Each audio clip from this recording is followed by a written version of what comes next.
Hi guys! Magandang araw! Dahil payout day namin doon sa aming ginampanan bilang isang tupad, eto na po, nakuha na po namin ang aming sweldo. Kaya ito, naisipan namin magkakasama na dumaan na lang dito sa Mang Inasal at kumain. Dahil sobrang gutom na talaga kami guys, dahil sobrang haba rin ng pila doon sa pinag-payoutan namin. At habang kami ay naghihintay guys, ayan, nag-aura-aurahan na naman ang mema nyo dyan. Ayan. At kwento ko na nga rin pala sa inyo guys na since dati pa po, Mang Inasal na talaga yung gusto kong kainan. Kasi bukod sa only rice, napakasarap pa talaga ng manok dito. At napakasarap din nung halo-halo talaga nila. Kaya gustong gusto ko talaga kumain dito guys. At dahil dumating na nga po yung in-order ko guys, tara samahan nyo po akong kumain o magmukbang dito. Grabe guys, sobrang gutom na talaga yung mema nyo dyan. Parang gustong gusto ko na talaga guys lantakan tong halo-halo na ito. Kaso syempre, kailangan mauna yung solid na mga pagkain bago itong panghimagas. Ito nga pala guys yung mga in-order namin. Lumpiang toge, halo-halo, inasal with rice, with drinks na din, Sprite and Coke. Yan guys, sobrang namiss po talaga kasi namin kumain dito sa Mang Inasal guys. Kaya naman dito namin napagdesisyonan na magmukbang na lang. Kaya tara guys, let's eat! Let's kamayan dito sa Mang Inasal.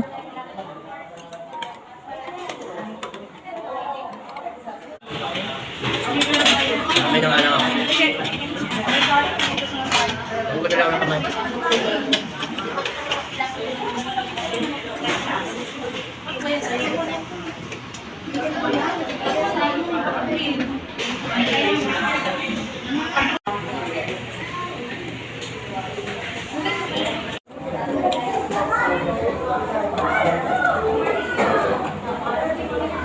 Akala ko konti mo guys, yung pala gamot mo. Akala ko kasi ganun lang, kaya nag-ano ako.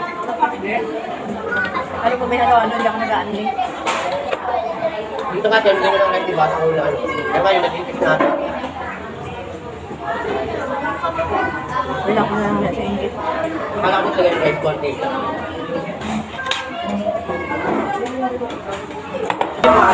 Okay. Kaya ka tayo.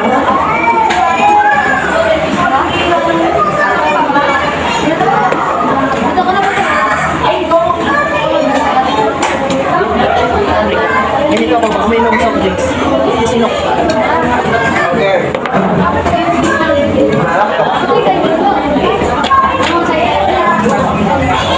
Isa pa ba? Kasi yun yan. Ayun o, dati, lagi sa kanina school. 165. Bakit ba? 300 plus. Tama nga, PM ko yan. 165. May inuwan na sa ano, dalawa. Isa lang sa kanin. Oo, may three. Pagputi ito, hindi unli ang kanin.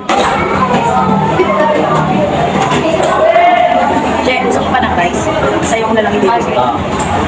Para hindi nasayang ito. Kaya nga hindi na ako nagpapano yan kasi ang kundi. Kaya ako din akala ko expected ko yung kanin. Konti. Ay, ano ito. Natulog yung kanin yun, diba? Konti lang talaga. Unang sabi pala, wala. Sa pagpapagpapal. Pagutong mo talaga dito, pwede. Kaya pagutong ako, nag-unli din ako dun eh. Ito ko talaga yung nakakain, no? Pakita sa akin. Ayaw ko lang ako na.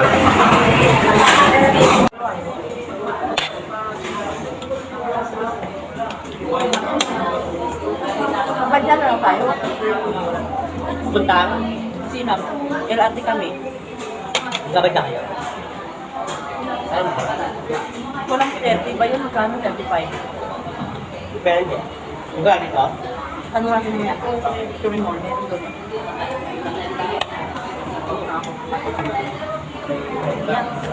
At sa puntong ito naman guys, ay tapos na kaming kumain. Kaya nung matapos na kami, lumabas na rin kami sa Mang Inasal dahil kami ay mayroon pang pupuntahan.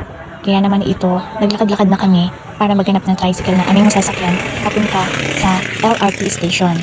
Kaya ayan, nung makarating na kami ng LRT, sumakay na nga po kami dahil kami ay pupunta ng Divisoria para mamili ng aming mga wines. Hindi naman kami guys palaging gumagala ng medyo malayo sa amin. Kumbaga ngayon lang, kasi ngayon lang din namin naisipan na pumunta dito dahil nga meron kaming gustong bilhin. Gusto lang namin bumili guys ng konting gamit para sa aming mga sarili. Para lang sa ganun ay meron naman kaming makitaan galing sa aming pinaghirapan. Dito nga po pala kami guys pumunta sa 168 Shopping Mall dito sa Divisoria.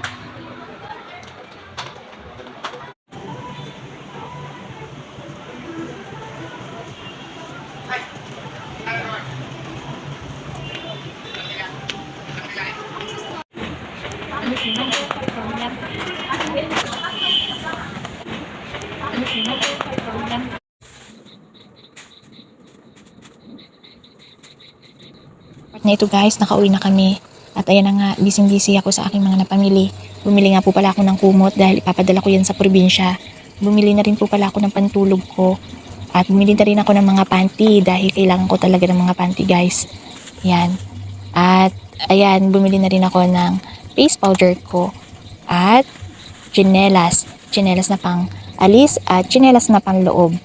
At ayan na nga, bumili rin ako ng aking gagamitin sa pagligo. At bumili na rin po pala ako ng mochi manju Korean cake. Ayan, para meron naman akong pang merienda. Okay guys, dito ko na po puputulin ang video na ito. Sana po nakarating kayo hanggang dulo. And thank you po sa inyong panunood. And please don't forget to subscribe my small channel. Thank you. Bye-bye. God bless.